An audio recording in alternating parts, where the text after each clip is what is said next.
Kita semua kan pengen makanan yang kita makan itu aman dan sehat. Tapi pernah kepikiran nggak sih soal tanah tempat makanan kita itu tumbuh? Sebuah studi baru mengungkap adanya pertempuran sengit yang nggak kelihatan di bawah permukaan tanah. Dan pertempuran ini bisa berpengaruh langsung ke sayuran yang ada di piring kita. Jadi, apa sih sebenarnya yang ngumpet di tanah pertanian kita? Jawabannya, ternyata melibatkan polutan-polutan modern yang gak kasat mata. Dan situasinya lebih rumit dari yang kita kira. Istilah kuncinya di sini adalah kokontaminasi. Jadi ini bukan cuma soal satu jenis polusi aja, tapi ini tuh kayak koktail kimia di mana berbagai zat berbahaya bercampur aduk di dalam tanah. Nah, dalam pembahasan kali ini kita akan fokus ke dua biang kerok utamanya, mikroplastik dan antibiotik. Biar gampang ikutin ceritanya, kita kenalan dulu sama para pemainnya. Anggap aja ini kayak cerita detektif. Ada penjahatnya yang jelas, dan ada calon pahlawan yang mungkin bisa jadi penyelamat. Oke, penjahat nomor 1, oksitetrasiklin, atau kita sebut aja OTC. Ini tuh antibiotik yang umum banget dipakai di peternakan. Masalahnya, sisa-sisa antibiotik ini bisa meresap ke dalam tanah, dan dari situ ada kemungkinan berakhir di sayuran yang kita konsumsi. Selanjutnya, penjahat kelas mikro, mikroplastik. Ini adalah partikel plastik super kecil yang sayangnya udah mencemari hampir seluruh sudut planet kita. Ya, termasuk tanah pertanian.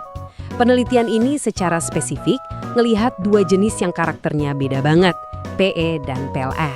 Nah, di sini nih ceritanya jadi menarik. PE itu ya plastik tradisional yang kita kenal lah, yang awetnya minta ampun. Kalau PLA di sisi lain sering dipasarkan sebagai alternatif yang katanya ramah lingkungan karena bisa terurai. Tapi pertanyaannya, apa benar bisa terurai itu selalu berarti lebih baik dalam kasus ini? Dan sekarang kita sambut calon pahlawan kita, biochar. Coba bayangin deh, ini tuh kayak spons super buat tanah. Biochar ini dibuat dari bahan organik yang dipanaskan tanpa oksigen dan hasilnya adalah material yang pori-porinya banyak banget, jago buat nangkep dan ngunci polutan. Pertanyaannya, apa dia bisa membereskan semua kekacauan ini? Tentu saja, klaim sebagai pahlawan itu harus diuji kan? Jadi, para ilmuwan menyiapkan semacam arena pertarungan. Pot-pot berisi tanah yang ditanami pakcoy, buat ngeliat gimana para penjahat dan pahlawan ini berinteraksi di dunia nyata. Prosesnya simpel aja. Pertama, mereka sengaja mencemari tanahnya dengan koktail polutan tadi. Kedua, mereka tanam pakcoy di situ dan dibiarin tumbuh selama sebulan. Terakhir, mereka analisis semuanya secara mendalam, mulai dari kesehatan tanamannya sampai berapa banyak polutan yang diserap. Dan hasilnya, wah, lumayan mengejutkan. Coba lihat grafik ini. Proses-proses vital tanaman kayak fotosintesis itu langsung anjlok begitu kena polutan. Dan coba perhatiin deh, kelompok OTC plus PE yang di paling kanan dampaknya paling parah. Ini bukti nyata kalau kombinasi polutan ini jauh lebih berbahaya daripada polutan tunggal. Tapi kemudian biochar masuk ke arena. Dan, beda banget ceritanya. Slide ini nunjukin perbedaannya dengan jelas banget. Begitu biochar ditambahin, berat daun dan kesehatan tanaman secara umum langsung membaik secara drastis, bahkan di tanah yang tercemar. Sampai sini, kelihatannya pahlawan kita ini beneran sakti ya. Tapi tunggu dulu. Kayak di cerita-cerita yang seru, selalu ada plot twist. Kemenangan biochar ini ternyata nggak sesederhana itu. Ada sesuatu yang tersembunyi di dalam data yang mengubah keseluruhan cerita. Coba perhatiin ini deh. Grafik pertama, kadar antibiotiknya tinggi. Grafik kedua, pas ditambah biochar, angkanya anjlok. Kemenangan kan? Tapi tunggu, lihat grafik yang ketiga. Begitu si plastik PE ikut campur, kadar antibiotiknya malah naik lagi. Wah, kayaknya si PE ini secara aktif menyabotase kerjaan si pahlawan. Jadi, poin paling krusialnya itu ada di sini. Angka ini ngerangkum masalahnya dengan sempurna. Kehadiran plastik PE bikin kemampuan biochar jadi berkurang sekitar 15%. Artinya apa? Di dunia nyata, di mana tanah kita tercemar oleh kedua zat ini, solusi yang terlalu simpel mungkin nggak akan cukup efektif. Nah, ini kan jadi bikin kita penasaran ya. Kok bisa gitu? Kenapa si PE ini bisa gangguin kerja biochar? Buat jawab itu, kita harus zoom in. Kita lihat lebih dekat lagi di level mikroskopis buat ngerti interaksi di antara mereka. Dan inilah jawabannya, langsung dari bawah mikroskop. Keren banget kan gambar ini? Kita bisa lihat dengan jelas gimana partikel-partikel mikroplastik ini secara fisik nempel di strukturnya biochar. Jadi, biochar itu nggak cuma nangkep si antibiotik, tapi juga partikel plastiknya itu sendiri.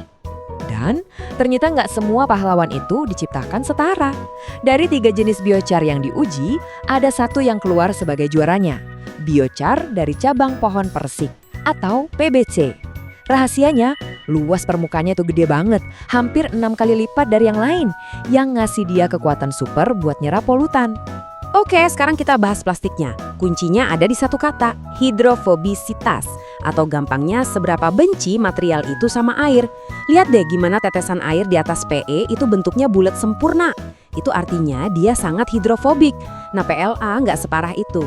Perbedaan kecil ini ternyata penting banget buat ngerti kenapa PE jadi masalah yang lebih besar di dalam tanah. Jadi, kesimpulannya gini, kenapa PE lebih jadi biang kerok dibanding PLA? Sederhananya, struktur PE itu lebih padat dan dia nggak lengket ke biochar. Sebaliknya, PLA dengan struktur yang lebih renggang dan muatan listriknya ternyata bisa nempel lebih baik ke biochar.